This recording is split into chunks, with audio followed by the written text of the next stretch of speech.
And before we start with today's review, well, something review, we must first announce the nominees for Trailer of the Week. The drill is the same as the last 6 episodes, and we each pick 3 trailers to nominate and pick one.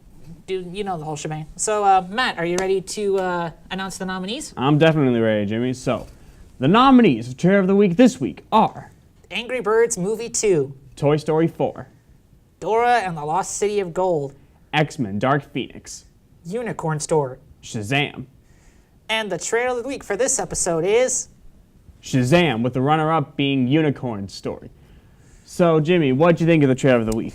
I actually thought it was something different, something that isn't seen with a whole lot of movies recently.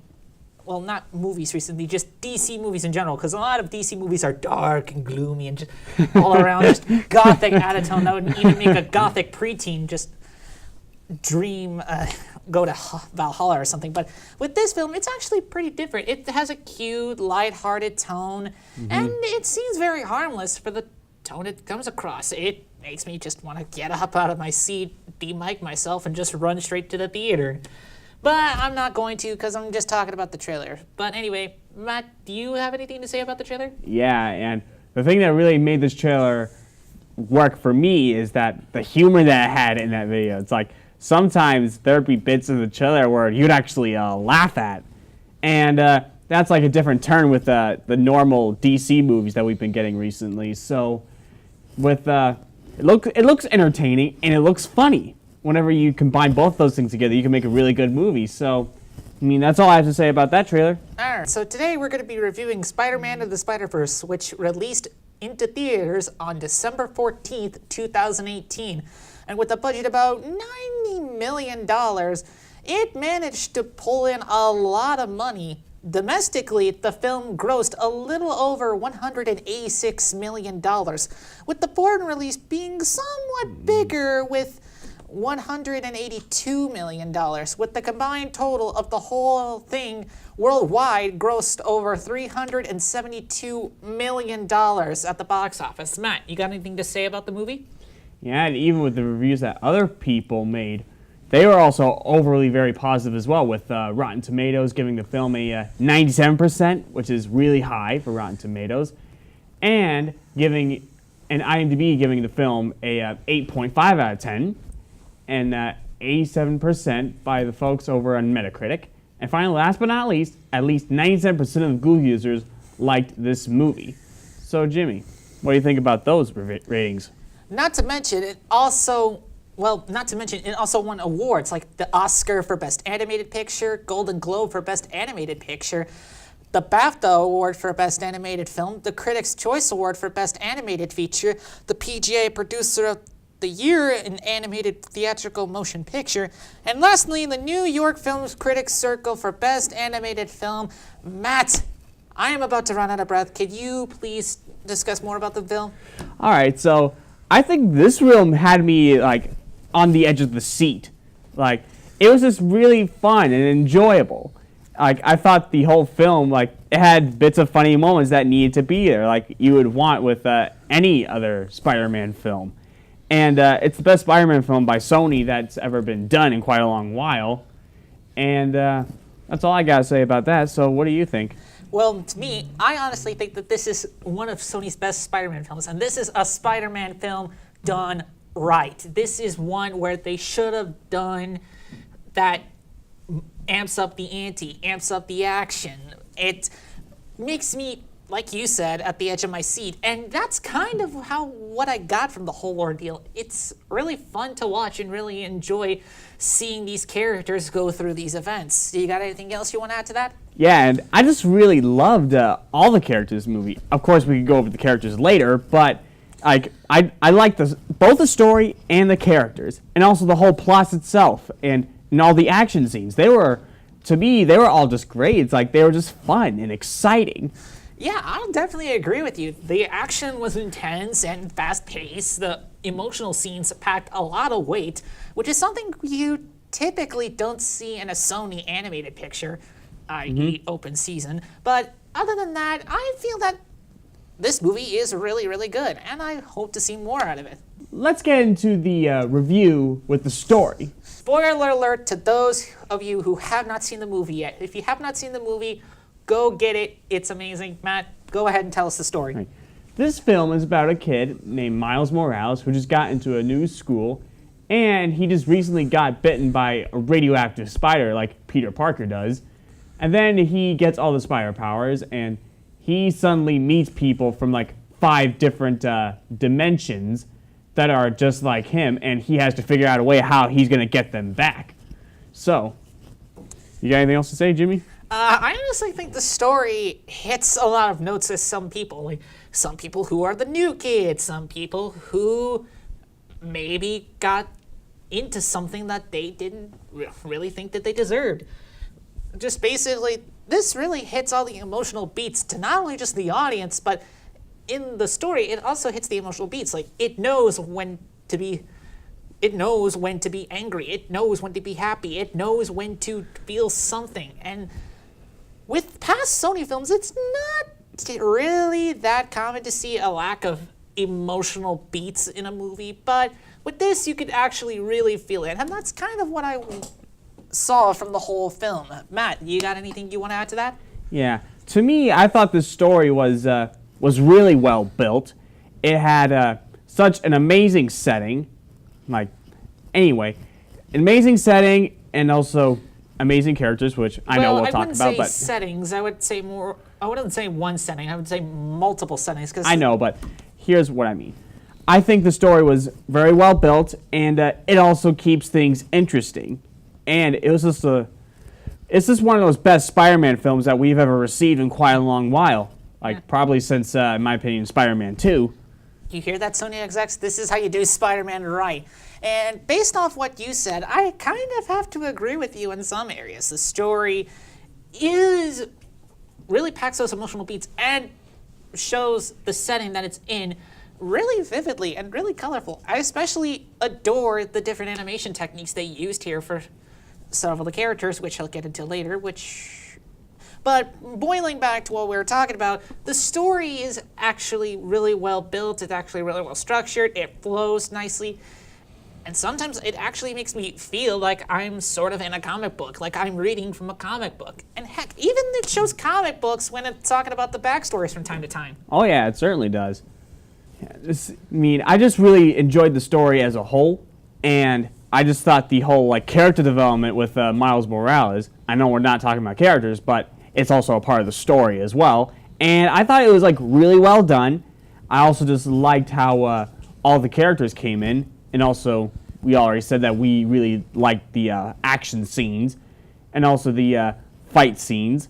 And there's a few good plot twists even in there. Like Miles' uncle, he was actually one of the bad guys in the movie that he chases him at the beginning, and then we see that it's actually him, in the middle of the film. It's like, what? That was him? Oh my gosh. But, that's all I gotta say. So let's see if this story needs to be fixed or not. So Jimmy, now that we're looking at this, whether the story needs to be fixed, Jimmy, what do you think? Do you think the story needs to be fixed at all? I honestly don't think the story needs to be fixed at all. I think it's perfectly fine the way it is.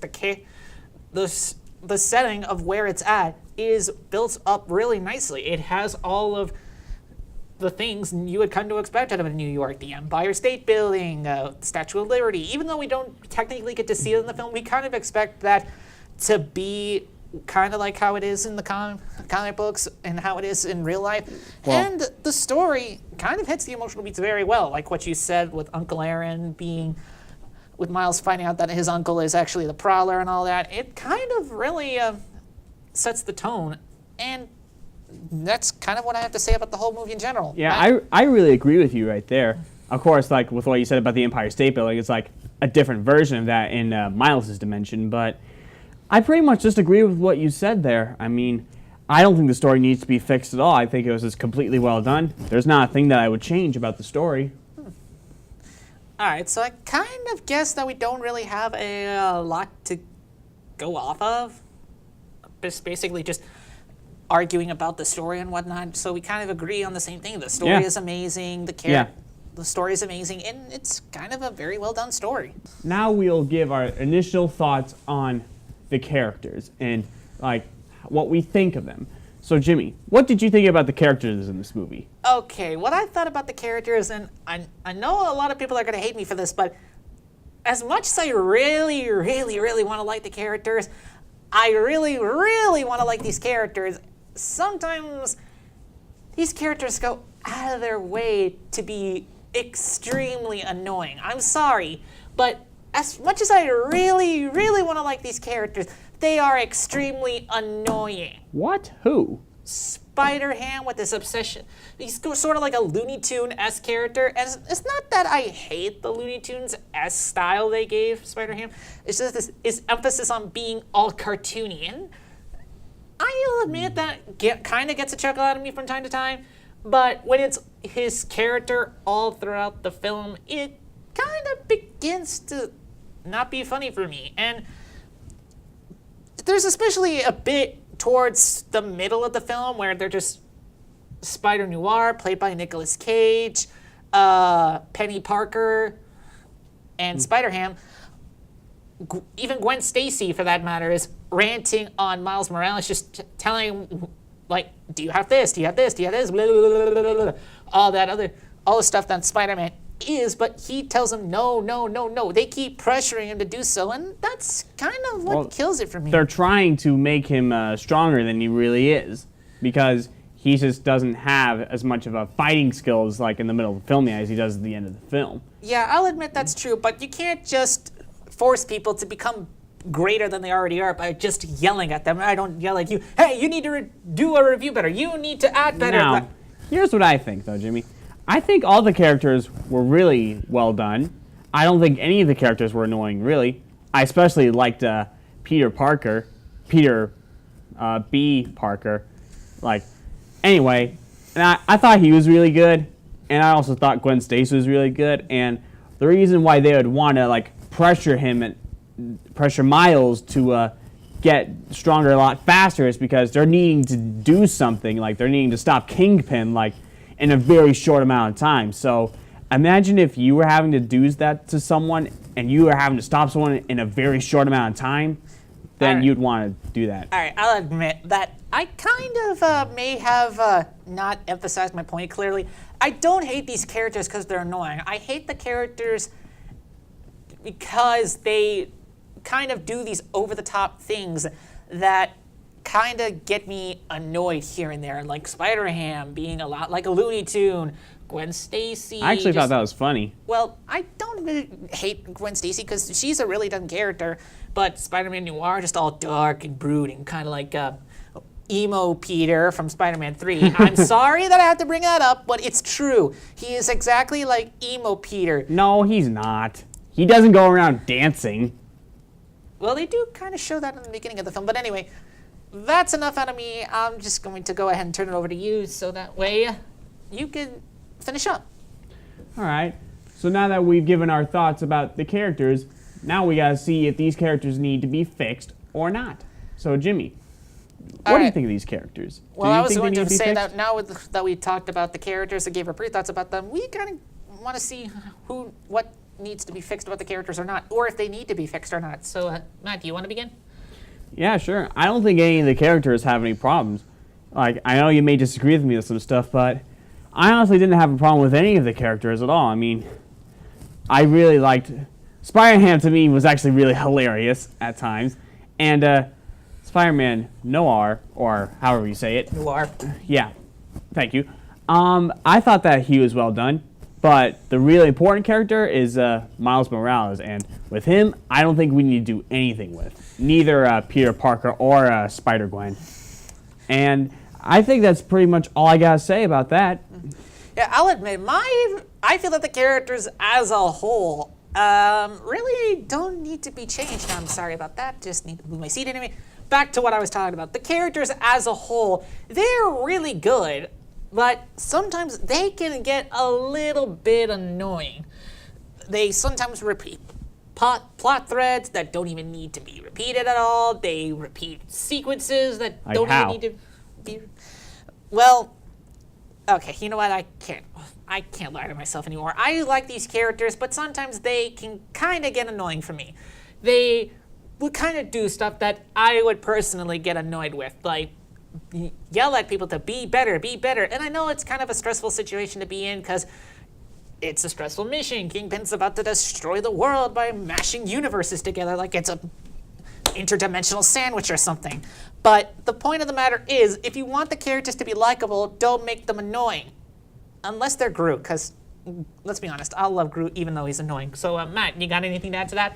Well, I kind of have to disagree with you there. I mean, I don't really think any of the characters, what they did, are annoying. I mean, if it was me, like, and I was having to rely on someone to save the world, if someone's about to blow it in like almost 10 hours, something like that, I'd probably be doing the same thing too, because it's like, we're really trying really hard to save the world. It's like you want to make it feel like that you're really feeling some stress to it. You can't make it feel like it's just plain easy.